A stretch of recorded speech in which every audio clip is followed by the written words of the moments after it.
My name's Mark Littlewood. I'm the Director General of the Institute of Economic Affairs, and it's a great privilege to welcome a good friend of the IEA on a topic that the IEA has spent some considerable time discussing over, well, I was going to say the last few years, but actually over the 60 plus years of our existence, I think. And let me just tell you how the format's going to work. I'm going to introduce our speaker. He'll speak for something in the region of 25 minutes or so. I will then bound back onto stage and take questions from you all. A plea at the outset. Really appreciate it if the questions are actually on the topic we're discussing rather than what otherwise might be in your mind, so please bear that in mind. So the topic of government spending is what we're going to be addressing today. As I say, a matter the IEA has dealt with over many, many years, and a tricky one for governments of all stripes. No government's managed to run a budget surplus since 2001. Spending's at an all-time high, very high even in peacetime as a proportion of GDP, and taxes are at a high level as well. Even though everybody looks back to the coalition government and talks about austerity, actually reductions in real terms in government spending were very minor. So to share with what's on his mind and how he's going to tackle this enormous challenge, dilemma and potentially opportunity, let me introduce Simon Clarke, currently the Chief Secretary to the Treasury. Simon's been the Conservative Member of Parliament for Middlesbrough South and East Cleveland since the 2017 general election, and has previously served as Exchequer Secretary to the Treasury and Minister of State for Regional Growth and Local Government. So please give a very, very warm welcome to the Right Honourable Simon Clarke MP. Simon. Well, thank you, Mark, for that introduction and your welcome here today. It's a particular pleasure to be giving this speech at the IEA, somewhere where I've enjoyed many bracing events over the years. Mark and his team here always deliver an atmosphere of genuine intellectual questioning and questing, where the very laudable goal is the real-life application of political theory. And it's no surprise to me that so many IEA alumni have gone on to do such great things at the Treasury. Now, Margaret Thatcher, of course, was a great fan of the IEA. In fact, her archive is peppered with references to lunches and dinners here. And oh, to be a time-travelling fly on the wall, because, of course, I understand she said if IEA founder Anthony Fisher and his first two directors, Ralph Harris and Arthur Selden, that they were the few, but they were right, and they saved Britain. Although, in the same breath, she said to be observed that while the cocks may crow, it's the hen that lays the eggs. Ladies and gentlemen, friends, we can all agree that the last 2 years will come to represent a unique period in the history of this country, certainly economically. The good news is that we now have a strategy in place for living with COVID and have begun to leave behind some of the extraordinary challenges of that time. There is, of course, a continuing cost of living challenge, with global supply chain disruption and higher energy prices adding to inflation around the world. The government recognises the pressure that people are facing on household finances, including particularly on energy bills, which is why the Chancellor took the action he did back in February. We're also painfully aware of the horrific scenes in Ukraine, which are affecting our daily lives in many ways. It's absolutely right that the UK should be providing the support that we are to Ukraine, as well as to those seeking refuge from the war. But there is, and there will be, a further impact on living costs for households here. As the Chancellor said, the steps we've taken to sanction Russia are not going to be cost-free. But as he also said, I am never going to shirk away from my responsibility to make what are difficult but ultimately the right decisions to ensure that this country has economic security both today and into the future. And that's a theme he developed in detail in last week's spring statement. You will have seen the details of his tax plan, which takes further immediate steps to ease pressures on the cost of living by cutting taxes on a typical employee by over £330 in the year from July, and fuel duty down by 5p per litre. It also crucially sets out the vision for a lower tax economy, including cutting taxes on business investment, and for the first time in a long time, our commitment to cut income tax from 2024. However, funding this plan and being prepared for any further shocks will require us to continue to take a disciplined approach to the public finances. We have to be at least prepared for the economy and public finances to worsen and for the cost of borrowing to rise. In the next financial year, we're forecast to spend £83 billion on debt interest, the highest on record, and nearly 4 times what we spent last year. I'll come on to the detail of the numbers in due course, but if you remember just one fact from my remarks today, please make it that one. Given the challenging overarching context, it is doubly incumbent on the British government to show that we're making the best use of the taxpayers' hard-earned money. That's my job as Chief Secretary. In fact, it's the reason this post was created 60 years ago, just a few years after the IEA itself, and this will be the focus of my remarks today. The case I want to make in the next half hour or so is that following an extraordinary period for government finances, a brief era of exceptionalism, there is now a quiet revolution underway at the Treasury and beyond to improve how we spend every penny of taxpayers' money on their behalf and to the best extent the government can in their best interests. Right across government, we're taking concrete steps to cut waste, improve efficiency, accelerate delivery and boost productivity, all under the traditional Treasury rubric of responsibility and sound money, values that I am determined to see lived even more fully right across Whitehall.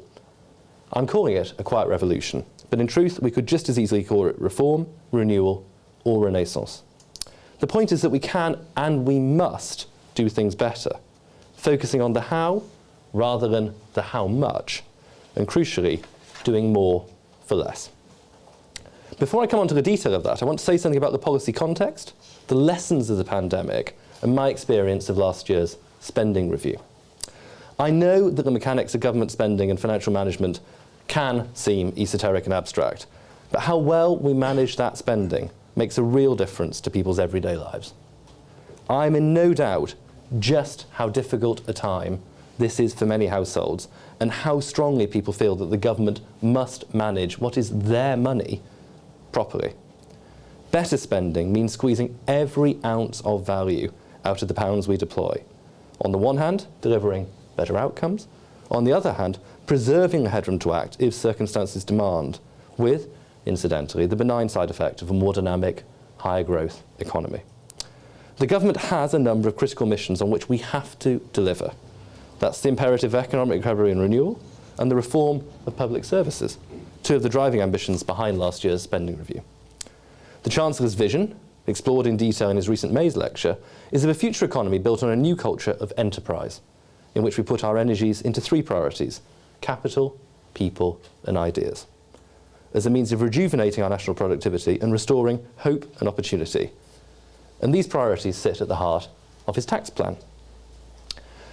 While it's right that the private sector must take the lead in this endeavour, we believe that government should create the conditions, not determine the outcome. Public spending will be key to engendering this new culture of enterprise, boosting investment in public services and infrastructure, improving education, and supercharging research and development. You've also all heard this phrase, levelling up, many times, which in the simplest terms means giving everyone, wherever they live, the opportunity to flourish. The recent white paper on levelling up was very clear about the economic dividends, which could be worth tens of billions of pounds each year. Crucially, as the white paper says, levelling up is about growing the economic pie everywhere and for everyone, not re-slicing it. We're also determined to seize the opportunities presented by our departure from the European Union. In an ever more competitive, and in some respects, a darkening world, I genuinely believe that if we get things right, we can make our economy more dynamic and this country more prosperous, supporting new industries and reinvigorating older ones. Another key ambition is net zero, in which the UK can play a world-leading role. This is not only keeping consumer bills down, helping with the cost of living, but can represent one of the great commercial opportunities in the period since the Industrial Revolution. I'm personally very proud the government has committed £30 billion for a new green industrial revolution, seeding green growth and spreading sustainable investment in technology, jobs all across our union, with the private sector playing a vital role in delivering these. In fact, under our COP26 presidency, 75 UK financial services firms with assets of almost £19 trillion have joined the Glasgow Financial Alliance for Net Zero.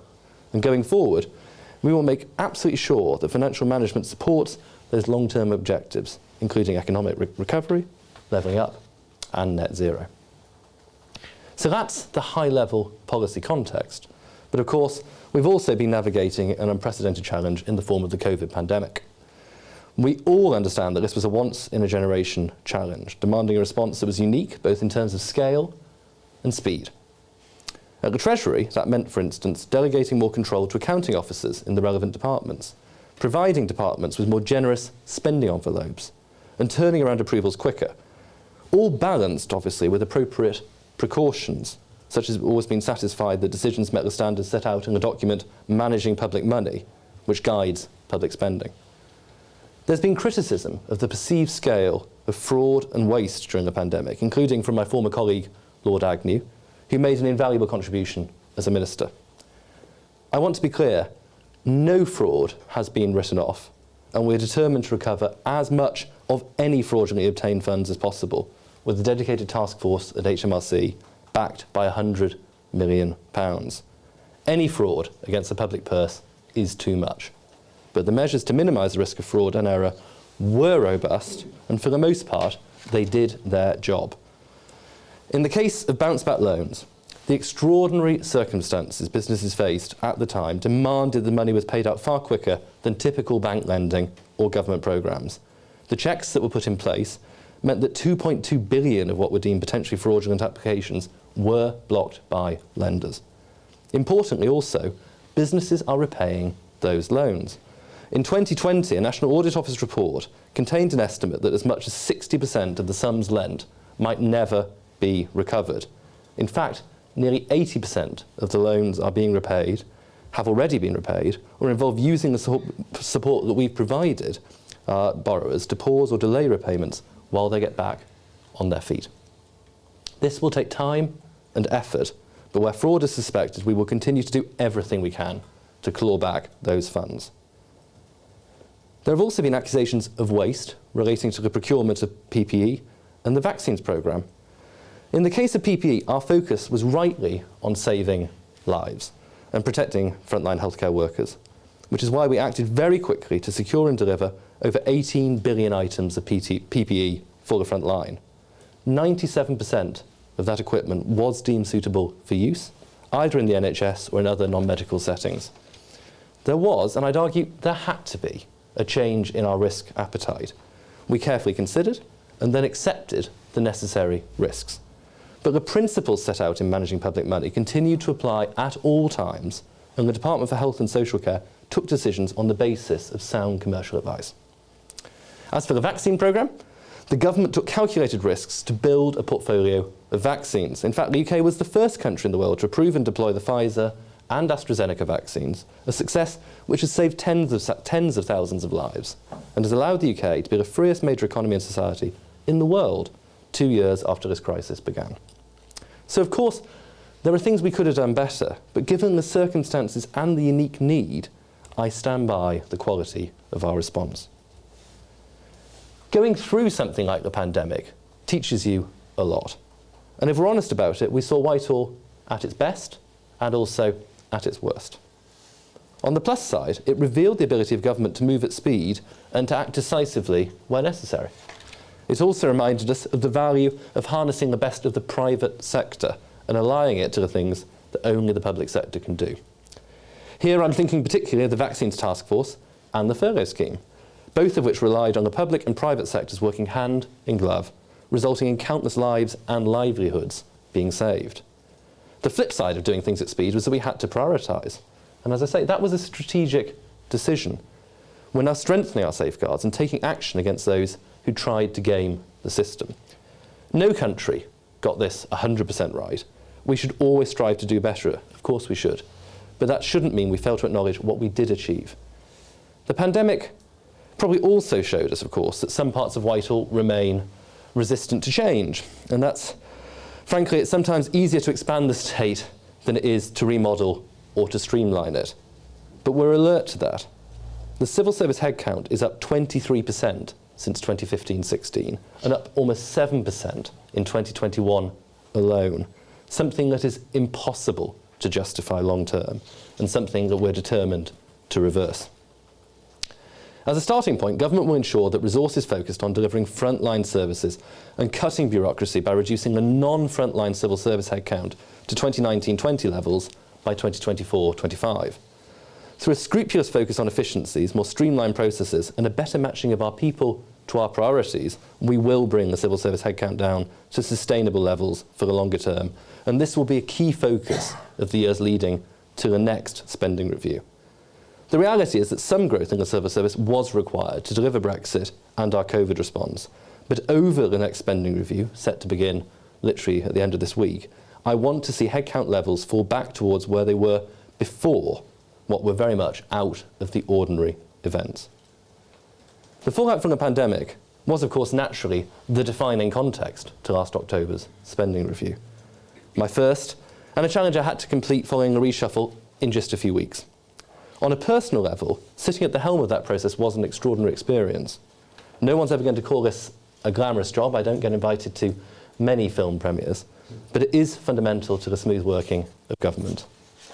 The fact that I took over from Steve Barclay, who has himself made such an important contribution to improving government efficiency and delivery, was a real boon. I also want to thank and pay tribute to the many Treasury staff who helped to make the spending review happen. I'd been a Treasury Minister previously, but participating so closely in the spending review gave me a newfound appreciation of the scale and complexity of government. And of course, it also reminded me that government spending isn't something that takes place in the form of neat punctuation points. Every decision must be taken in the context of previous decisions, which together, of course, have a cumulative impact. And which is why, by the way, maintaining fiscal discipline is so important. We certainly delivered a much greater focus on outcomes, efficiency and savings, and record investment in reform public services involving, among many other things, the modernisation of the court system, the transformation of the welfare system, and a clear plan to ensure our National Health Service delivers on the enormous investment it is receiving. On that last point, our healthcare system is obviously a big priority for us. That's why we've allocated over 188 billion to DHSC in 24-25 at the spending review. And that's why we've introduced the Health and Social Care Levy, which makes available an additional 13 billion a year to support the NHS and to reform adult social care. There should be absolutely no doubt this government is giving the NHS the resources it needs. And with so much else, we're focused on doing things better, with ambitious targets and metrics associated with our elective recovery plan, and a health and care bill which will make the NHS less bureaucratic, more integrated and more accountable, freeing up time and resource for frontline care. Overall, the spending review allocations were ambitious, with total spending across all departments set to grow in real terms at 3.7% a year, on average over the Parliament, a cash increase of £150 billion a year. But, and this is vital, last autumn's spending review marks the limit of fiscal expansion, the high watermark in our commitment to honour what we set out in our manifesto, and not a point from which anyone should expect us to go further. With so much frenetic activity in recent times, a good deal of it unprecedented, where are we now, economically and fiscally? For one thing, debt is very high. This year it's set to pass £2.3 trillion, reaching 95.6% of GDP, the highest level as a percentage of GDP since the 1960s. Debt is forecast to fall over the medium term, but will remain significantly above pre-pandemic levels. And as you all understand very well, high debt leaves us vulnerable to shocks. A sustained 1% rise in both inflation and interest rates would increase spending on debt interest by 21.1 billion by 26-27. Our sensitivity to debt interest spending is almost twice as high as it was in 2014. In 2021-2022, we spent £54 billion on debt interest, more than double the year before, more than the budget for schools. And we're already seeing higher costs. In January last year, the UK spent 1.6 billion on servicing our debt. This January, it spent 6.1 billion. So far this financial year, we spent 33.2 billion, or 80% more on debt interest than last year. And as I said earlier, in the next financial year, we're forecast to spend £83 billion, the highest on record. So that's why we need to get debt down in the years to come, not least, obviously, to rebuild space to safeguard the economy against future challenges, which is exactly the rationale behind our fiscal rules. And if we stick to that task, and we will, we can expect to be borrowing just 1.3% of GDP 4 years from now, down from 5.4% this year. The truth, plain and simple, is that we don't get to choose when history turns up. And the fact we've experienced 2 big shocks in such quick succession, wholly exogenous shocks, only goes to show that we could face another shock at any time, meaning in turn that we must be diligent in the way that we manage our public finances. The British public gets rid of those governments who lose their grip, or who are perceived to lose their grip on the public purse, and they're right to do so. Now, there is, of course, important good news, which should give us quiet confidence. The UK saw the fastest growth in the G7 last year at 7.5%, and the economy returned to growth in January following the disruption caused by Omicron. The labour market has also been performing extremely well, with payrolled employee numbers above pre-pandemic levels in all regions of the UK, and at a total of 29.7 million in February, a record high. Redundancies have also been at an all-time low of 68,000 in the 3 months to January this year. The progress we've made is the consequence of a deliberate economic policy, and that fact deserves to be acknowledged and recognised. And at the same time as all that, of course, we have to acknowledge there continues to be bumps in the road. Global supply chain disruption and high energy prices are adding to inflation around the world, including in this country, and help to explain the sharp rise in inflation we've seen above the 2% target in the UK in recent months. Inflation is now forecast to peak at 8.7% in the 4th quarter of this year, before falling below target in late 2023. The Independent Monetary Policy Committee at the Bank of England have begun to tighten monetary policy to return inflation sustainably to the 2% target. And people should be reassured that the committee do have a strong track record in achieving low and stable inflation. Importantly, we'll be guided by the updated Charter for Budget Responsibility, which is born of the belief that stable public finances are the foundation for building a stronger economy for the whole country, and the purpose of which is to set out the government's approach to managing the nation's finances openly, so that the British people know that their money has been handled carefully. And looking ahead, the key message, as I'm happy to repeat time and time again, is that we want to protect the public and reform key public services while restoring fiscal discipline. As Chief Secretary, my in tray remains very full, but frankly I see that as an opportunity to support what I've called the quiet revolution. I'll continue shifting the focus back from the how much to the how, with relentless attention to the outcomes we deliver and the value we get for each pound. There will be new proactive initiatives to counter fraud, with an additional 24.7 million over 3 years to turn the existing government counter fraud function into a new public sector fraud authority, which will hold government departments to account for their counter fraud performance and help them to identify fraud and to seize fraudsters' money. And we'll be improving our financial management processes however and wherever we can. The Treasury will continue to work collaboratively with departments to ensure public money is used efficiently, with every pound spent providing value for money for the taxpayer. We've already reviewed the Green Book to improve our appraisal process, and we're now updating the Treasury approvals process in order to streamline our approach and deliver faster, better projects and programmes. I also want us to get better at forecasting. Given that the public sector manages almost £1 trillion of public spending a year, it's essential that we have the best information about what we plan to spend. Apart from anything, better forecasting means more allocation of money across government, making sure that public services are funded appropriately. The Treasury has a key role to play here, and we're working, for instance, on an improved forecasting framework, including detailed guidance to help improve the quality of forecasting across government and to ensure that the high standards the taxpayer expects are met. But we can't make this happen on our own. It really has to be a pan-Whitehall effort. The Quiet Revolution isn't, of course, simply about how we think about financial management, busy though we are in renewing that. It's also about a complex mix of policy actions, which individually don't signify much, but which together add up to something very substantial. For one thing, it's time we got serious about reforming so-called arm's length bodies, or ALBs.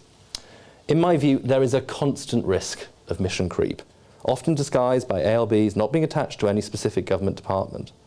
That needs to end, and I think there should be a high bar to establishing any more such bodies. We will shortly be launching a new programme of arm's length body reviews, which will see savings come from a better use of property, reduced reliance on consultants, increased digitisation and greater use of shared services, as well as the use of benchmarking to drive efficiencies. Linked to that is what I'll call the curse of the contractor. If a department is going to commission outside contractors, and there is of course sometimes legitimate reason to do so, then there ought to be a commensurate reduction in headcount in that department. You cannot reasonably have both. Otherwise what we end up with is a department that's not shrinking, but which has a semi-permanent cadre of highly paid contractors. On government property, there's fat to be trimmed. As we pivot rightly to making government more reflective of the country we serve, we're bringing the government into the regions and relocating 22,000 civil service roles from London by 2030. As we reduce our London headcount, we must also shrink our London property portfolio, using what we have better, thereby making further estate savings. And I want to praise Lord Agnew for his work as a minister to make progress on this. But we can and we should go further. Another area which has long been in need of reform is exit payments for staff leaving the public sector. Now, exit payments can play an important role in supporting employees and allowing public sector organisations to reform. But it is important payments are used in a fair and proportionate way and that value for money is delivered for the taxpayer. I'm leading a programme of work to ensure this is the case, working with colleagues across government to renegotiate some of the contractual terms that give rise to excessive exit payments. We're also looking to grip this issue more firmly at the centre of government by introducing additional controls over how staff exits are agreed. And we want to have consulted on and introduced a new controls process this year. The final area I'd flag for reform is how we manage infrastructure projects. Under plans set out by the Chancellor, the UK government's public sector net investment as a share of GDP is increasing to its highest sustained levels since the late 1970s. I want to ensure we have the systems in place to get the most out of that investment in our infrastructure. Project Speed, for instance, was set up by the Prime Minister to deliver infrastructure better, faster and greener. The HMT-led task force has focused on accelerating specific priority infrastructure projects and resolving systemic barriers to infrastructure delivery. Project Speed has already seen considerable progress made across major infrastructure projects, and we have regular ministerial stocktakes on this. The A66, a road close to my heart, was originally scheduled to take over 15 years, including 10 years of construction. Project Speed intervention identified ways to save up to 50% of time in the planned construction process, cutting this down from 10 to 5 years through innovative solutions such as standardised modular and off-site design and construction. The Prison Places programme, for its part, has benefited from an increased focus on standardised prison design and inclusion in the new permitted development rights reforms, enabling a shorter planning and design phase. Effective use of modern methods of construction is expected to save up to 20% on construction time. In the case of HS2, meanwhile, the Prime Minister has been clear it has to be delivered more efficiently and cost effectively, and there is now increased ministerial oversight, transparency and accountability for this whole project. The government has also volunteered to undertake a public investment management assessment with the IMF. This is the IMF's key tool for assessing infrastructure governance over the full investment cycle, and we will engage with the IMF to assess the UK's public investment process and understand what more we can do to deliver large, complex capital projects and programmes better. The final thing I want to do before I conclude my remarks is to briefly share the hidden good news story about efficiency, delivery and greater productivity across Whitehall.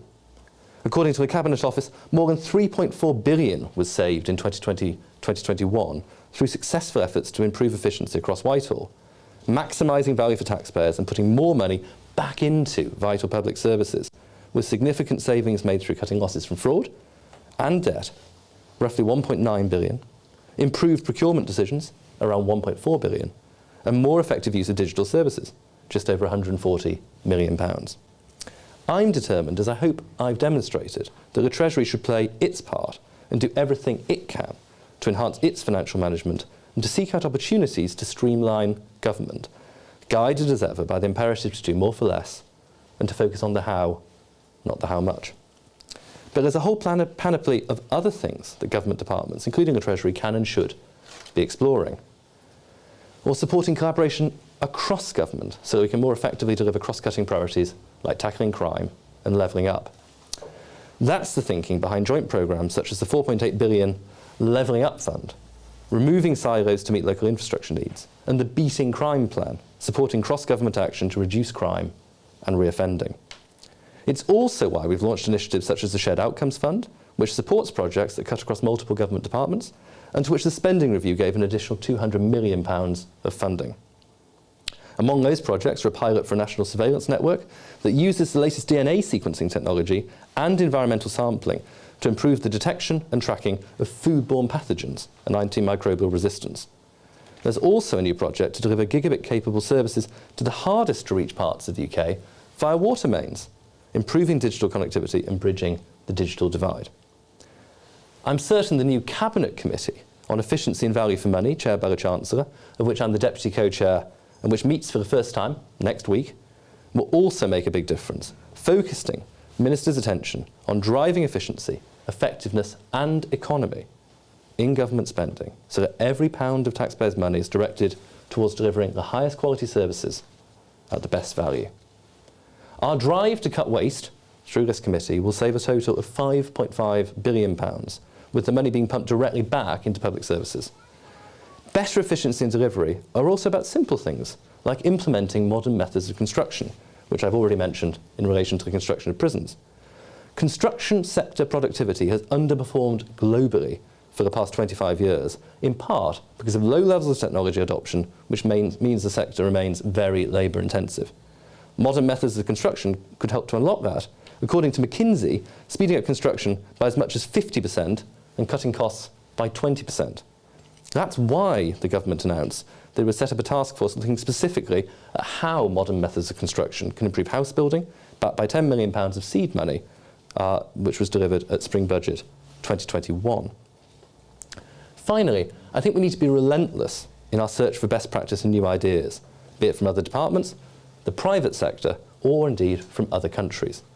The likes of Estonia are often cited as shining examples of what 21st century good, efficient, digitally savvy government can look like, with 99% of all public services available online 24/7. E-Estonia, the government central portal, relies on an infrastructure that enables an e-services ecosystem, one characterised by security, flexibility and the ability to integrate its different parts.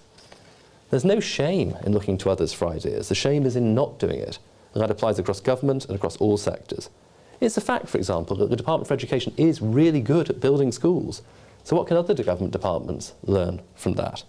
The answers are out there. We just have to make the effort to find them. Let me end with one final thought.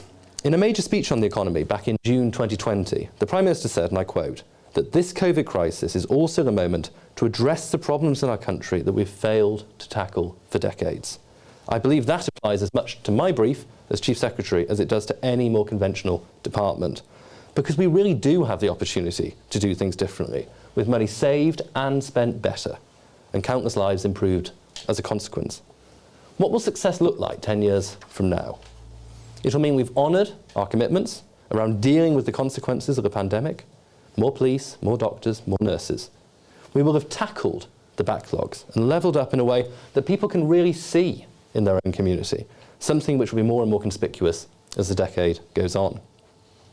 We will have re-emphasised the traditional Treasury values of responsibility and sound money, celebrated those values, and be living them ever more fully across Whitehall. We will have combined all of that with a more nimble and imaginative state, having adopted an enabling approach, trusting people and communities to make the right decisions for themselves and freeing up business to deliver. Having achieved all of that, we'll be in a place where we're meeting our fiscal rules and cutting taxes, which remains the single best incentive to drive growth. I am personally deeply committed to supporting the quiet revolution that I've described, a revolution motivated by the desire to improve lives across this country, a revolution of 1,000 small acts, a revolution behind the scenes that very few people may notice, but whose effects will be felt every day by millions.